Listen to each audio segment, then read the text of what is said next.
Good evening. Tried to film this introduction 3 times, so let's skip out all the bump and just get straight to it. A few things I want to talk about tonight. Jaguar IPace update and another Jaguar that's gone rogue. I want to talk about a debunk image that's been posted in the Burnt EVs Facebook group. You should be a member of that. It's a good little group. I want to talk about driving an EV from Edinburgh to Peterborough. I want to talk about a burning charger. I want to talk about cables being stolen, Teslas waiting in a line, EV buses that don't have any range but that are coming to Hull and Yorkshire, EV chargers that are being removed by Asda. I want to talk a little bit about the Gatwick fire, some comments from some fire marshals that I spoke to at the weekend, parking in Bath, or Bath if you're not posh, and a little bit about airport range anxiety. So a whistle-stop tour through a little bit of everything today. So let's kick off with an IPace update. I was at a classic car show at the weekend. Many people were asking me, do you know any more about the IPace, Nathan, and the runaway IPace on the motorway? The simple answer is no. I don't know anything more. I think he's been told not to speak. He hasn't replied to any of my messages, and he hasn't acknowledged them on WhatsApp. The ticks are not blue.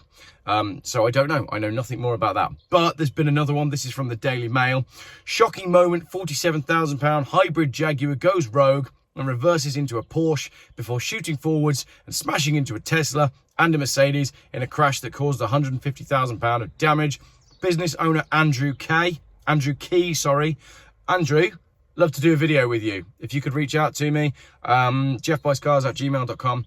Be great to do an interview with you because of what happened next. Andrew Key was powerless to act as his £47,000 Jaguar E-Pace suddenly reversed at speed into a Porsche Boxster parked behind him. The Jaguar mounted the black sports car and ended up on its roof. Then it accelerated and hit the other car.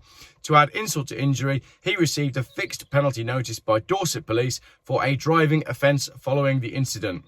That's why I want to interview you, Andrew. I'd love to get your side of the story across, same as I did with Nathan, so do reach out. Mr. Key, who has passed an advanced driver course, is adamant he was not to blame for the collision and insists his Jaguar had become faulty, as did Nathan, as did Craig from Big Brother. Not the first time this has happened.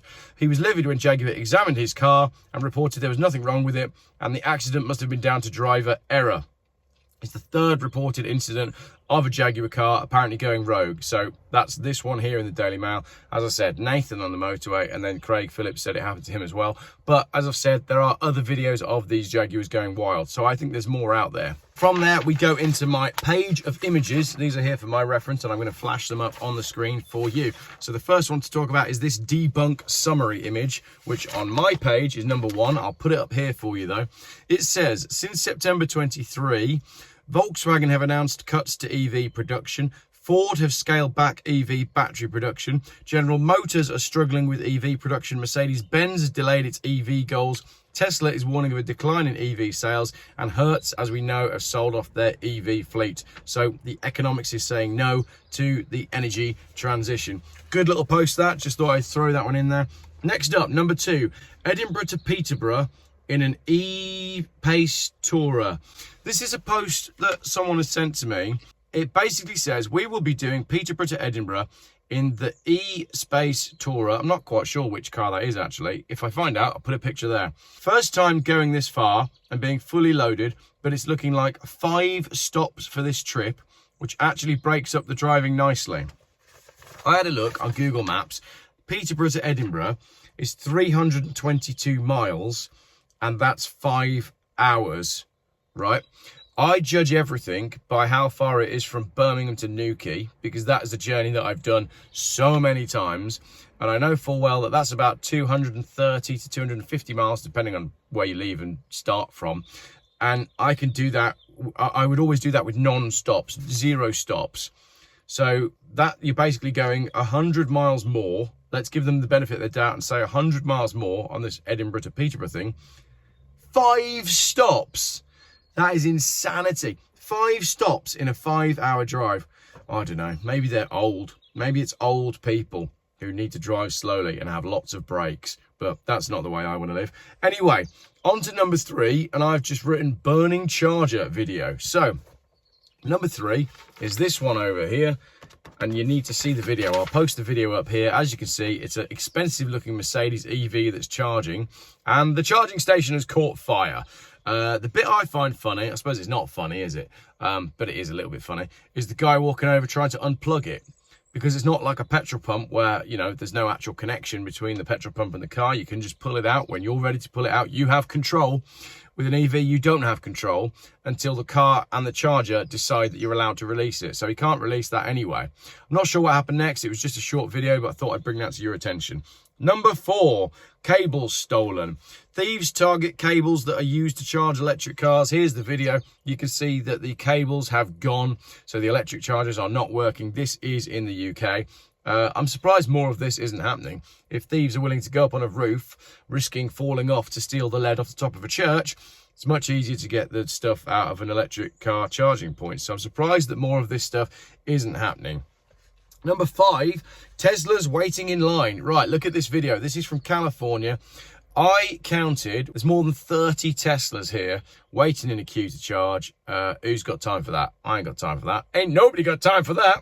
I should have dropped a little clip in there of that meme with someone shouting, ain't nobody got time for that. But last week when I put clips from movies in my video, most of you complained, so I'm not gonna. So all you get is me shouting, ain't nobody got time for that. Anyway, number 6 is an interesting one because this is a picture of an electric bus that's run out halfway through its route. It says, if anyone is waiting for a bus near Tesco in Sproston, it may be late. These electric buses are rubbish. Which brings me neatly onto point number 7. Electric buses are coming to Hull and Yorkshire. Sorry guys, if you're up there. The electric buses will be transformative, said the council. The Department for Transport has announced £5.7 million of funding to support the rollout of electric buses across East Yorkshire. The money, which forms part of the government's zero emission bus regional area scheme, will go towards the cost of 40 electric buses and charging equipment. Officials said the fleet would help improve air quality and make buses more appealing. Yeah, buses are more appealing when they can't make the full route, aren't they? Transport Secretary Mark Harper said the funding was in addition to the £57 million allocated for 260 electric buses for the wider Yorkshire and Humber region.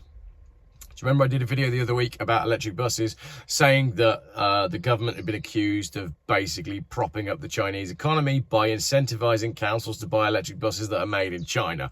Well, there's £57 million there that's been allocated to buy 260 electric buses, most of which will be made by BYD, which is a Chinese company. Well, that's the government giving money directly to China via the net zero agenda. It's all a joke, isn't it? Anyway, speaking of a joke, let's move on. My point here, number 8, EV chargers in Birmingham. I don't know why I've put Birmingham for that, because this is across the board. Asda has been forced into a change in its car parks with EV car charging points removed from stores.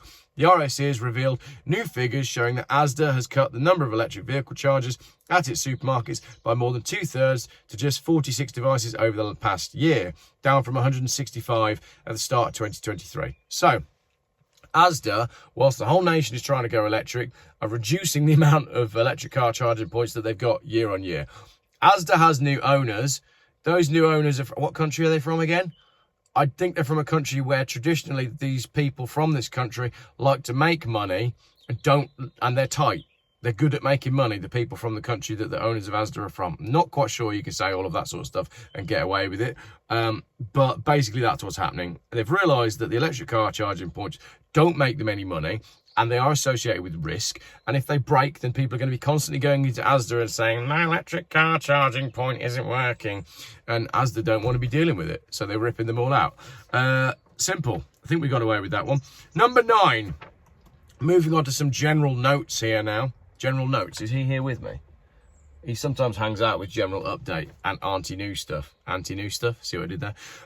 Right, the Gatwick culprit, the Gatwick fire. Do you remember the Gatwick airport fire the other day that popped up in the news and then wasn't in the news? And then I went live saying, there's a huge fire happening. And the media went, shh, no, there's not. Turns out it was a big fire. Turns out it was caused by a Tesla. We had someone who works at Gatwick Airport, or is connected to someone who works at Gatwick Airport, who sent me this picture of the car that started the fire. Undeniable that that's an EV. Following on from that, at the Classic Car Show this weekend, I ended up having a conversation with someone who works as a fire marshal at race circuits. He said to me that knowledge has come down from on high that if there is an electric vehicle fire, it is to be squashed. And I don't mean the fire put out, I mean the news of the fire is not allowed to break. There is absolutely an embargo on reporting on electric vehicle fires. He also said to me that if you go on the website of the New York Fire Service, as we lose the light here now underneath these very strange skies, if you go on the website of the New York Fire Service, you will see that there are, what did he say, 12 to 17 electric vehicle fires every day that are not in the news. And this is partly why I started the Burnt EVs Facebook group. Go check it out, it's very good. Moving on towards the end of the video now, number 11, in Bath, they are, I'll turn the light on, look. In Bath, why don't my lights work in the front? There they are. In Bath, try again, not in the bath. I might go and have a bath later. Baths are boring. They're changing the car park charges so that you pay relative to how much pollution your car is producing. They're now carbon dioxide based emissions charging. How much would you have to pay if you were a volcano? If you were a volcano and you left your base in, I don't know, Iceland, and you wanted to park in Bath for say 2 hours, it's going to be prohibitively expensive. So if you are a volcano, you can no longer park in Bath because you're a polluting, I was going to use a swear word then. It would have been funny, but I'm not going to say it. Yeah, volcanoes. We really need to get a handle on volcanoes, don't we? Because one volcano basically does more damage than, you know, many of us driving around in our old cars. Ridiculous. So that's that. And lastly, let's talk about airport range, okay? And right at the end of the video, I'm going to go pro EV. You ready for this? Pretty surprised by this. We parked our car at the airport with 95% battery. We've been away for 9 days and are flying back tonight. The battery is now down to 20%. It has phantom drained 75% of its battery with Sentry mode running. So this is a Tesla. That's 45 kilowatt hours of energy to run what is effectively a dash cam. It's crazy inefficient. So this is a Tesla. They've gone to the airport, gone away for 10 days. They're flying back the next day and battery's down to 20%. However, I am going to stand up here for the EV community and I'm going to defend EVs because when Lee went to Australia, he was away for 3 weeks and he only lost, I think it was something negligible, like 6% of his battery in the whole time he was there.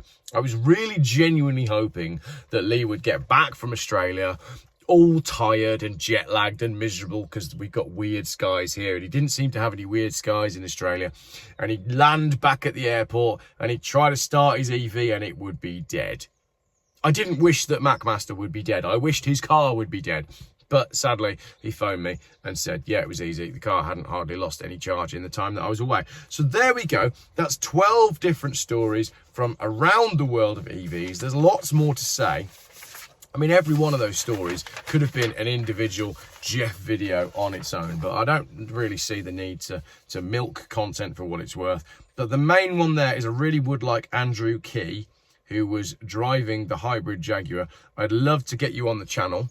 If you know Andrew, give him a poke. Tell him Geoff wants to speak to you, and we can do another long form interview chat, and I can give you a platform to tell your story instead of the media blaming it on you. So there we go. Thank you very much, everybody. That is Monday evening. Catch up with you tomorrow.